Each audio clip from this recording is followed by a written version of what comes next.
بسم اللہ الرحمن الرحیم۔ ہمارے یوٹیوب چینل ہم طیب بدر دیکھ رہے ہیں۔ آج کی ویلاگ کے اندر ہم سورہ الجمعہ جو ہے اس پر ویلاگ بنائیں گے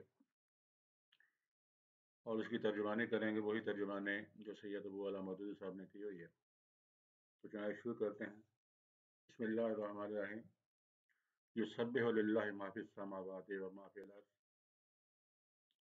وما فی الارض المالک القدوس العزیز الحکیم هو الذی بعث فی الامیین رسولا منہم یتلو علیہم آیاتہ ویزکیہم ویعلمہم الکتاب والحکمۃ وإن كانوا من قبل لفی ضلال مبین وآخرین منہم لما یلحقوا بہم وهو العزیز الحکیم ذلک فضل اللہ یؤتیہ من یشاء واللہ ذو الفضل العظیم مثل الذین حملوا التوراة ثم لم يحملوها كمثل الحمار يحمل أسفارا بئس مثل القوم الذين كذبوا بآيات الله والله لا يهدي القوم الظالمين قل يا أيها الذين هادوا إن زعمتم أنكم أولياء لله من دون الناس فتمنوا الموت إن كنتم صادقين ولا يتمنونه أبدا بما قدمت أيديهم والله عليم بالظالمين قل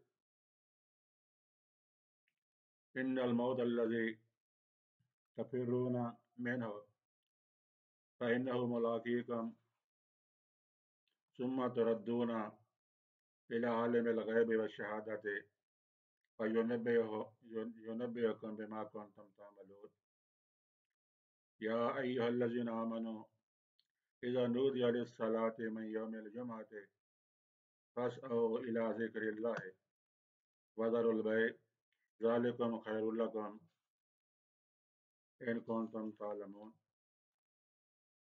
فإذا قضيت الصلاة فانتشروا في الأرض وابتغوا من فضل الله واذكروا الله كثيرا لعلكم تفلحون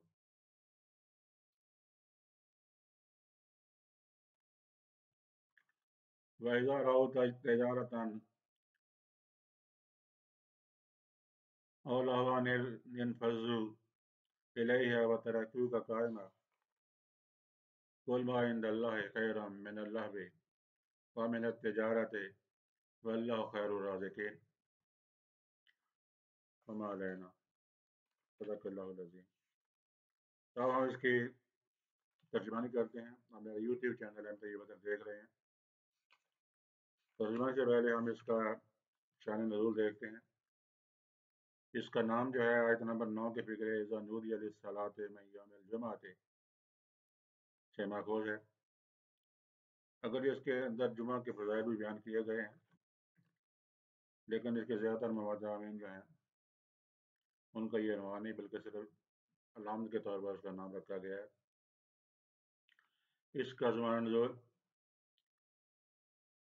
تو یہ 2 رکوع ہیں اور دونوں کا زمانہ نزول علیحدہ ہے۔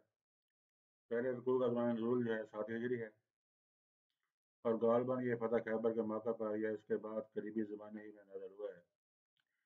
بخاری، مسلم، ترمذی، نسائی اور ابن جریر نے حضرت ابو ہریرہ کی یہ روایت نقل کی ہے کہ ہم حضور صلی اللہ علیہ وسلم کی خدمت میں بیٹھے ہوئے تھے جب یہ آیات نازل ہوئیں۔ حضرت ابو ہریرہ کے متعلق یہ بات تاریخ سے ثابت ہے کہ وہ صلح حدیبیہ کے بعد اور فتح خیبر سے پہلے ایمان لائے تھے، اور خیبر کی فتح ابن حشام کے بقول محرم اور ابن سعد کے بقول جمادی الاول 7 ہجری میں ہوئی ہے۔ فاسقرین قیاس یہ ہے کہ یہودیوں کے اس آخری گرد کو کھڑا کرنے کے بعد اللہ تعالیٰ نے ان کو خطاب کرتے ہوئے یہ آیات نازل فرمائیں ہوں گی، یا پھر ان کا نزول اس وقت ہوا ہوگا جب خیبر کا انجام دے کر شمالی حجاز کی تمام یہودی بستیاں اسلامی حکومت کی تابع فرمان بن گئی تھیں۔ دوسرا رکوع ہجرت کے بعد قریبی زبان ہی میں نازل ہوا ہے، کیونکہ حضور صلی اللہ علیہ وسلم نے مدینہ طیبہ پہنچتے ہی 5ویں روز جمعہ قائم کر دیا تھا، اور اس رکوع کی آخری آیت میں جس واقعے کی طرف اشارہ کیا گیا ہے وہ صاف بتا رہا ہے کہ وہ قیامت جمعہ کا سلسلہ شروع ہونے کے بعد یہ لازماً کسی ایسے زمانے میں بھی پیش آیا ہوگا جب لوگوں کو دین اجتماعات کے آداب کی پوری تربیت ابھی نہیں ملی تھی۔ موضوع اور مضمون: جیسا کہ اوپر ہم بیان کر چکے ہیں، اس سورہ کے دو رکوع الگ الگ زمانوں میں نازل ہوئے ہیں، اس لیے دونوں کے موضوع الگ ہیں اور مخاطب بھی الگ، اگرچہ ان کے درمیان ایک نوع کی مناسبت ہے جس کی بنا پر انہیں ایک سورہ میں جمع کیا گیا ہے، لیکن مناسبت سمجھنے سے پہلے ہمیں دونوں کے موضوعات کو الگ الگ سمجھ لینا چاہیے۔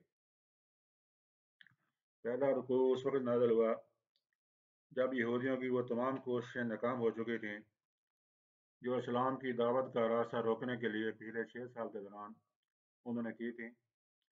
پہلے مدینہ میں ان کے تین طاقتور قبیلے رسول اللہ صلی اللہ علیہ وسلم کو نیچا دکھانے کے لیے ایڑی چوٹی تک کا زور لگاتے رہے، اور نتیجہ یہ دیکھا کہ ایک قبیلہ پوری طرح تباہ ہو گیا اور 2 قبیلوں کو جلا وطن ہونا پڑا۔ پھر وہ سازشیں کر کے عرب کے بہت سے قبائل کو مدینے پر چڑھا لائے، مگر غزوہ احزاب میں ان سب نے منہ کی کھائی۔ اس کے بعد ان کا سب سے بڑا گڑھ خیبر رہ گیا تھا، جہاں مدینہ سے نکلے ہوئے یہودیوں کی بڑی تعداد جمع ہو گئی تھی۔ ان آیات کے نزول کے وقت وہ بھی بغیر کسی غیر معمولی زحمت کے فتح ہو گیا، اور یہودیوں نے خود درخواست کر کے وہاں مسلمانوں کے کاشتکاروں کی حیثیت سے رہنا قبول کر لیا۔ اس آخری شکست کے بعد عرب میں یہودی طاقت کا بالکل خاتمہ ہو گیا۔ وادی القریٰ، فدق، تیمہ، تبوک سب ایک ایک کر کے ہتھیار ڈالتے چلے گئے، یہاں تک کہ عرب کے تمام یہودی اسی اسلام کی رعایا بن کر رہ گئے جس کے وجود کو برداشت کرنا و درکنار جس کا نام تک سننا انہیں گوارا نہ تھا۔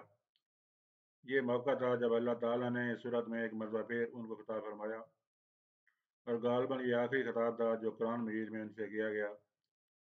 اس میں انہیں مخاطب کر کے 3 باتیں فرمائی گئی ہیں۔ نمبر 1، تم نے اس رسول کو اس لیے ماننے سے انکار کیا کہ اس قوم میں مبعوث ہوا تھا جسے تم حقارت کے ساتھ امی کہتے ہو۔ تمہارا زعم باطل یہ تھا کہ رسول لازماً تمہاری اپنی قوم ہی کا ہونا چاہیے۔ تم یہ فیصلہ کیے بیٹھے تھے کہ تمہاری قوم سے باہر کا جو شخص رسالت کا دعویٰ کرے وہ ضرور جھوٹا ہے، کیونکہ یہ منصب تمہاری نسل کے لیے مختص ہو چکا ہے، اور امیوں میں کبھی کوئی رسول نہیں آ سکتا، لیکن اللہ نے انہی امیوں میں سے ایک رسول اٹھایا ہے جو تمہاری آنکھوں کے سامنے اس کی کتاب سنا رہا ہے، نفوس کا تزکیہ کر رہا ہے، اور ان لوگوں کو ہدایت دے رہا ہے جن کی گمراہی کا حال تم خود جانتے ہو۔ یہ اللہ کا فضل ہے، جسے چاہے دے، اس کے فضل پر تمہارا اجارہ نہیں ہے کہ جسے تم دلوانا چاہو اسی کو وہ دے، اور جسے تم محروم رکھنا چاہو اسے وہ محروم رکھے۔ نمبر 2، تم کو تورات کا حامل بنایا گیا تھا، مگر تم نے اس کی ذمہ داری نہ سمجھی، نہ ادا کی۔ تمہارا حال اس گدھے کا سا ہے جس کی پیٹھ پر کتابیں لدی ہوئی ہوں اور اسے کچھ معلوم نہ ہو کہ وہ کس چیز کا بار اٹھائے ہوئے ہے، بلکہ تمہاری حالت گدھے سے بھی بدتر ہے۔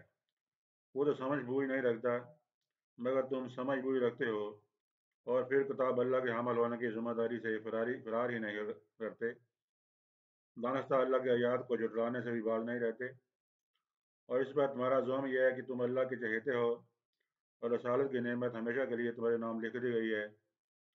گویا تمہاری رائے یہ ہے کہ خواہ تم اللہ کے پیغام کا حق ادا کرو یا نہ کرو، بہرحال اللہ اس کا پابند ہے، وہ اپنے پیغام کا حامل تمہارے ساتھ کسی کو نہ بنائے۔ نمبر 3، تم اگر واقعی اللہ کے چہیتے ہوتے اور تمہیں اگر یہ یقین ہوتا کہ اس کے ہاں تمہارے لیے بڑی عزت اور قدر و منزلت کا مقام محفوظ ہے، تو تمہیں موت کا ایسا خوف نہ ہوتا کہ ذلت کی زندگی قبول ہے مگر موت کسی طرح قبول نہیں۔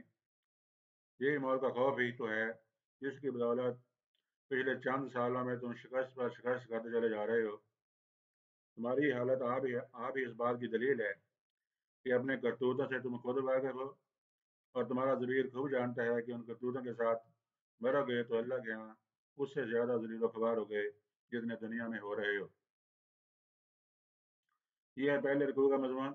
اس کے بعد دوسرا رکوع جو کئی سال پہلے نازل ہوا تھا، اس سورہ میں لا کر اس لیے شامل کیا گیا ہے کہ اللہ تعالیٰ نے یہودیوں کے سبت کے مقابلہ میں مسلمانوں کو جمعہ عطا فرمایا ہے، اور اللہ تعالیٰ مسلمانوں کو متنبع فرمانا چاہتا ہے کہ وہ اپنے جمعہ کے ساتھ وہ معاملہ نہ کریں جو یہودیوں نے سبت کے ساتھ کیا تھا۔ یہ رکوع اس وقت نازل ہوا تھا جب مدینہ میں ایک روزانہ نماز جمعہ کے وقت ایک تجارتی قافلہ آیا، اور اس کے ڈول تاشوں کی آواز سن کر 12 آدمیوں کے سوا تمام حاضرین مسجد نبوی سے قافلے کی طرف دوڑ گئے، حالانکہ اس وقت رسول اللہ صلی اللہ علیہ وسلم خطبہ ارشاد فرما رہے تھے۔ اس پر یہ حکم دیا گیا کہ جمعہ کے اذان ہونے کے بعد ہر قسم کی خرید و فروخت اور ہر دوسری مصروفیت حرام ہے۔ اہل ایمان کا کام یہ ہے کہ اس وقت سب کام چھوڑ کر اللہ کے ذکر کی طرف دوڑیں۔ البتہ جب نماز ختم ہو جائے تو انہیں حق ہے کہ اپنے کاروبار چلانے کے لیے زمین میں پھیل جائیں۔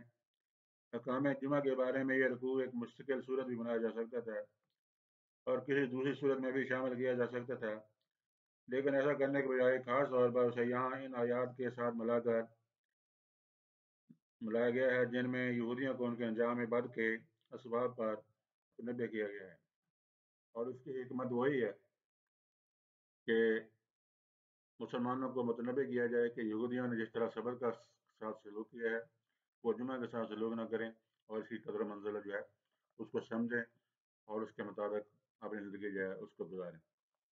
اب ہم اس کی ترجمانی کرتے ہیں سورہ جمعہ کی۔ تو ہمیں یوٹیوب چینل ہم طیب اتر دیکھ رہے ہیں۔ بسم اللہ الرحمن الرحیم۔ اللہ کی تسبیح کر رہی ہے ہر وہ چیز جو آسمانوں میں ہے اور ہر وہ چیز جو زمین میں ہے۔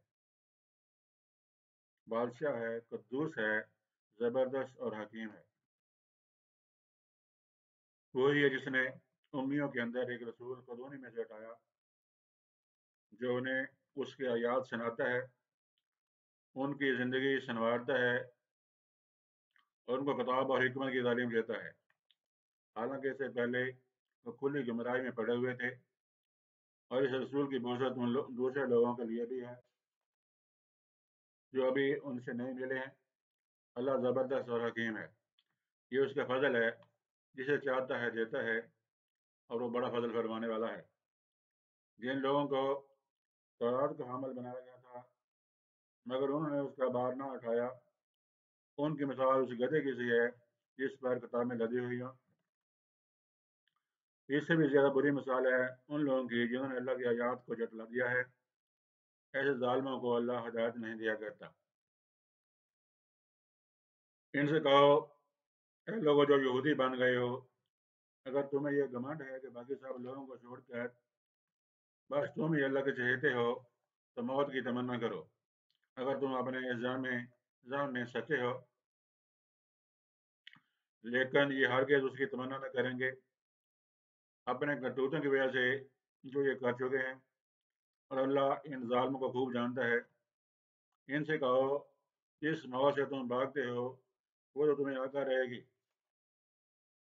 پھر تم اس کے سامنے پیش کیے جاؤ گے جو کشیدہ و ظاہر کا جاننے والا ہے، اور وہ تمہیں بتا دے گا کہ تم کیا کچھ کرتے رہے ہو۔ اے لوگوں جو ایمان لائے ہو، جب پکارا جائے نماز کے لیے جمعہ کے دن تو اللہ کے ذکر کی طرف دوڑو اور خرید و فروخت چھوڑ دو، یہ تمہارے لیے زیادہ بہتر ہے اگر تم جانو۔ پھر جب نماز پوری ہو جائے تو زمین میں پھیل جاؤ اور اللہ کا فضل تلاش کرو، اور اللہ کو کثرت سے یاد کرتے رہو، شاید کہ تمہیں فلاح نصیب ہو جائے۔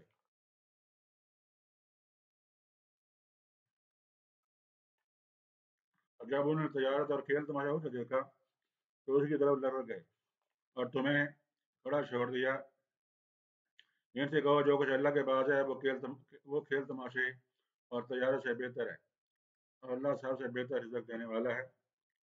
تو جمعہ کے روز ایک مرتبہ نبی کریم صلی اللہ علیہ وسلم جمعہ کی نماز خطبہ دے رہے تھے کہ مکے کے اندر ایک قافلہ تشریف لایا اور اس نے ڈھول تاشے بجانے شروع کیے، اور صحابہ کی بڑی تعداد جو ہے وہ اس ڈر سے کہ کیونکہ اس وقت قحط کا زمانہ تھا کہ ساری کی ساری چیز بک نہ جائیں، کوئی نہ کوئی خرید لیں، تنگی ترشی میں بسر ہو رہی تھی ان کی، اس ڈر سے وہ نکل گئے تھے۔ اس کا اللہ تعالیٰ نے یہاں پر ذکر کیا ہے، اور یہاں پر جمعہ کی کچھ شرائط بھی اللہ تعالیٰ نے بیان کی ہیں کہ جمعہ کے روز کیا کرنا چاہیے انسانوں کو، مسلمانوں کو۔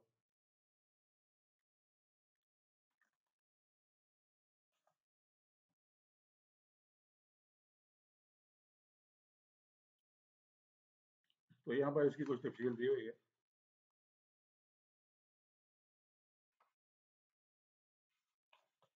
اس کے کچھ احکام ہیں جمعہ کے۔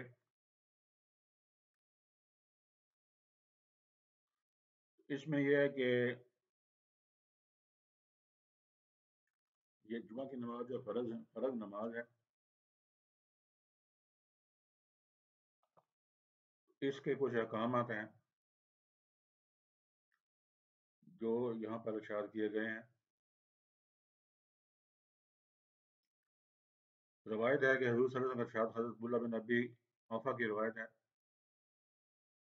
کہ حضور صلی اللہ علیہ وسلم جو ارشاد منقول ہوئے ہیں ان میں سے معلوم ہوتا ہے کہ شخص کسی حقیقی ضرورت اور جائز گزرے بغیر محض بے پرواہی کی بنا پر مسلسل 3 جمعے چھوڑ دے، اللہ اس کے دل پر مہر لگا دیتا ہے۔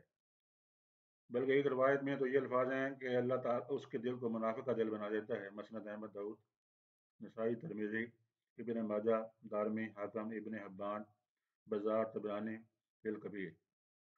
تو جابر بن عبداللہ کہتے ہیں کہ رسول نے فرمایا، آج سے لے کر قیامت تک جمعہ تم لوگوں پر فرض ہے۔